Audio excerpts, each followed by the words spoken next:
Olá, deputado, como vai? Muito obrigado pela presença. Prazer. Deputado, para começar já então, o senhor é candidato a quê? O ano que vem que tem eleição, eu pretendo disputar a presidência da República, revelando a minha intenção pessoal hoje. Mas todo mundo sabe que o processo, quando chega nesse nível da política, não depende da minha vontade apenas. É uma parte importante e há, portanto, conjecturas outras que têm que ser consideradas. A mais importante, que dará a palavra final, é o meu partido, o PSB, quem decidirá. Deputado, agora nesse mês de setembro vence o prazo aí para a mudança de domicílio eleitoral. O senhor vai transferir o título de eleitor do senhor aqui para São Paulo? Se depender de mim, não. Mas eu dei ao partido, que considero correto, a faculdade de determinar se isso é necessário ou não, e eu cumprirei com entusiasmo. Mas o prazo está aí para acabar. Pois é. Quando é que o senhor vai tomar essa... Quando é que o partido, decisão, né? O partido tem que tomar dentro do prazo, senão está tomada a decisão por inércia. Deputado, no início desse processo todo se falava que o senhor podia disputar o governo de São Paulo, disputar a presidência da República. Hoje isso está mais consolidado, como o senhor mesmo disse, para a disputa da presidência da República. Mesmo assim, o presidente Lula insistiu bastante, pelo que se comenta muito, que o senhor participasse da disputa em São Paulo. Prefiro ver o senhor disputando aqui. E o senhor está entrando numa festa federal. Né? Como fazer, então, diante disso?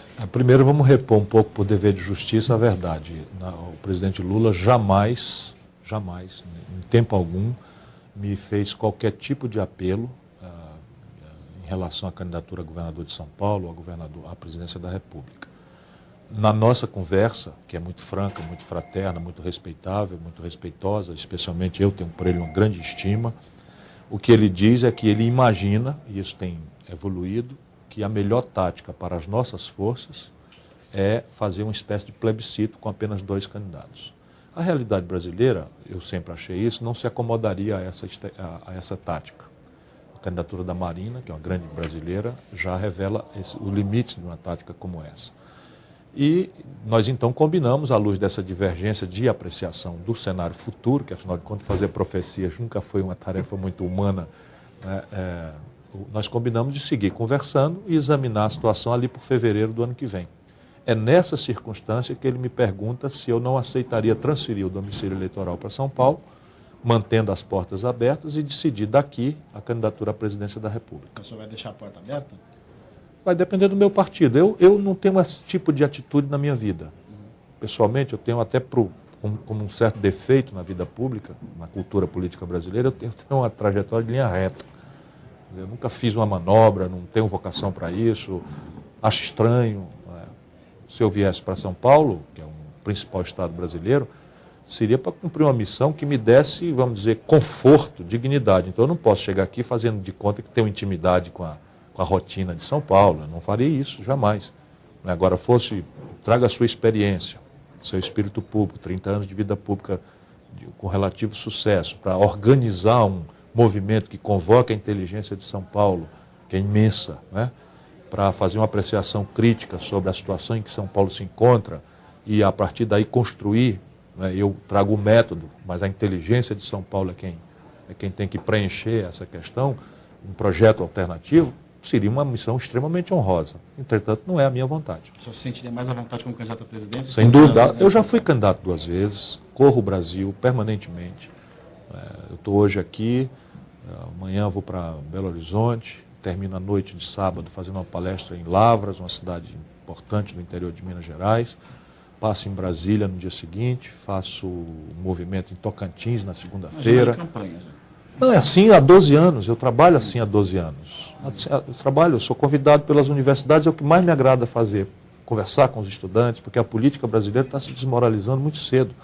Nós temos um país por fazer e não podemos nos dar o luxo de ter uma democracia envelhecida, de baixa energia popular.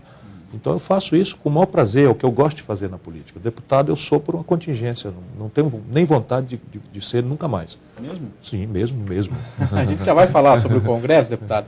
Eu só queria lembrar, o senhor falando que prefere ser candidato a presidente, o senhor está respondendo a pergunta do Jonathan Ribeiro, de Presidente Epitácio aqui em São Paulo, nosso internauta.